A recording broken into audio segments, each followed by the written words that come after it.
தோழரே, கடன் வாங்காம வாழ்க்கைய நடத்துங்க. நிம்மதியா இருப்பீங்க. கடன் வாங்காம எப்படி வீடு கட்டவோ வாங்கவோ முடியும்னு கேக்குறீங்களா? சரி, வீடு மாதிரி அத்தியாவசிய பொருட்களை வாங்க வேணும்னா கடன் வாங்குங்க. ஆனா இப்போ நான் சொல்லப் போற இந்த 5 விஷயத்துக்காக எக்காரணம் கொண்டும் கடன் வாங்காதீங்க.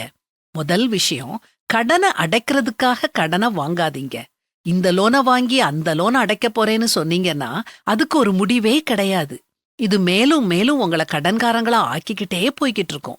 2வது விஷயம், லாவிஷ் எக்ஸ்பென்சஸுக்காக.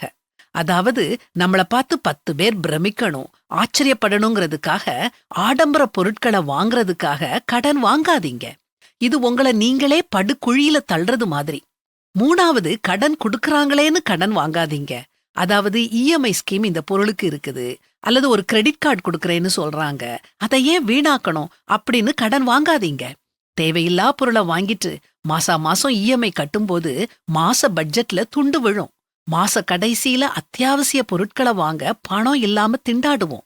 4வது, வாய்ப்பு கிடைக்குதுங்கிறதுக்காக கடன் வாங்காதீங்க. எப்படின்னா, எனக்கு தெரிஞ்ச மேனேஜர் இருக்காரு, 2 மாசத்துல போயிருவாரு, அவர் போறதுக்குள்ள நான் கடன் வாங்கிக்கிறேன்.